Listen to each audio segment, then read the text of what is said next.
Hello viewers, welcome once again to my channel UncutAfrica Live. Please, I want to ask you this question.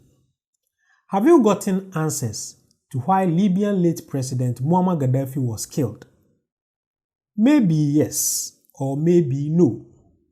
The answer to this question have two sides. The side told by the Western countries where they told us Gaddafi was a dictator and a threat to his country, so he was eliminated on humanitarian grounds, and the side we enlightened Africans understand perfectly. I have come across an old video of Mr. Louis Farrakhan, an American religious leader who heads the Nation of Islam. In this video, he explained the reason behind the late Muammar Gaddafi elimination.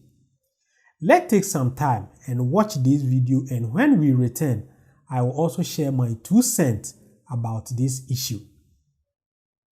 Kwame Nkrumah Osajifo from Ghana, he was the first man to lead Ghana out of British control. And Osajifo Kwame Nkrumah had a vision that he got from Marcus Garvey. So you have the Black Star in Accra that came with Marcus Garvey, the Black Star line. He said he wanted to see the United States of Africa. Gamal Abdel Nasser had that same vision.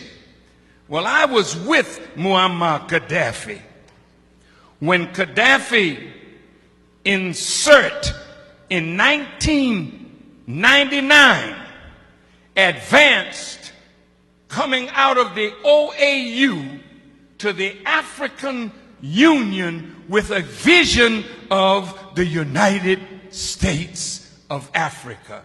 Muammar Gaddafi spent, listen to me, billions of dollars to create the African Union. Did you know that Gaddafi gave $300 million and the other African nations gave $100 million to put up a satellite so that we who call Africa don't have to go through Europe to get to Africa? And Europe was getting $500 million a year just by our telephone calls to the continent. Now we can call directly to Africa, and that $500 million is in the hand of African people. Did you know that Muammar Gaddafi was setting up an African development bank with $70 billion in the African Development Bank from Libyan oil money? That we would not have to borrow money from the IMF and the World Bank at these exorbitant rates. Zero interest under Islamic non-usury teachings. I just left St. Kitts, and in the island of St. Kitts, he was going to set up a Caribbean Development Bank.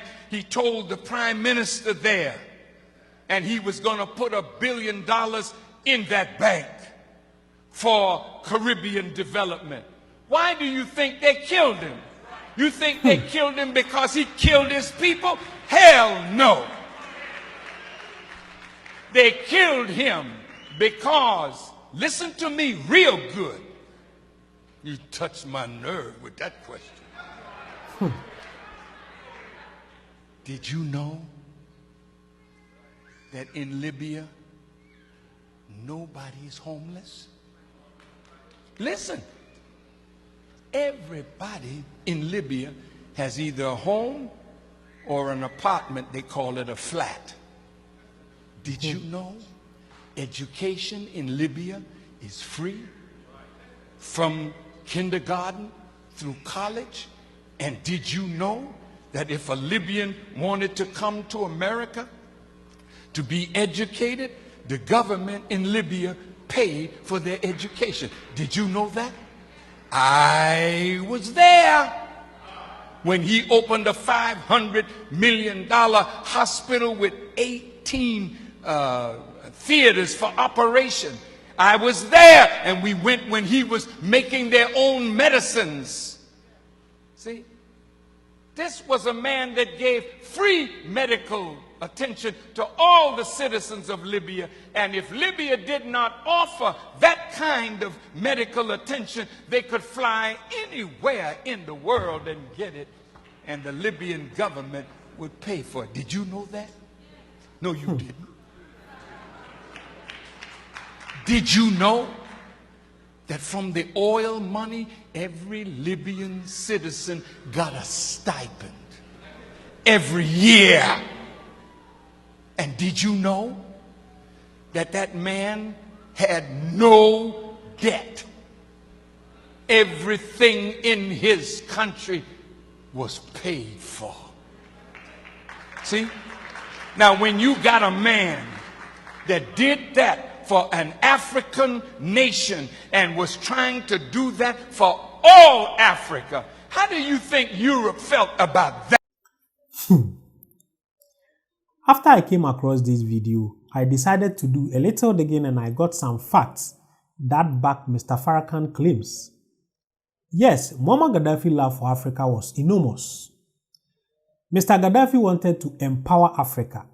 He had a plan to create a new African Union based on a new African economic system. He had a plan to introduce the gold dinar as a backing for African currencies so we could become free from the dollar-dominated Western monetary system that keeps and keeps on sopping African vast natural resources, especially oil and minerals. As a first step, he offered this lucrative and very beneficial alternative to other Muslim African states, but leaving it open for any African countries to join. At the time of Gaddafi's atrocious murdering by Hillary Clinton, then Obama's Secretary of State, and the French President Sarkozy driven by NATO force on 20th of October 2011, Libya's gold reserve were estimated at close to 150 tons and about the same amount of silver. The estimated value at that time was $7 billion US. It's your guess who may have stolen this enormous treasure from the peoples of Libya. As of this date, it is nowhere to be found. If I try to go deep into this story, this channel will end up being deleted. So for now, I'll stop here. But please subscribe to this channel and turn on the notification button so that anytime I will upload any great content, you will be notified. Thanks for watching.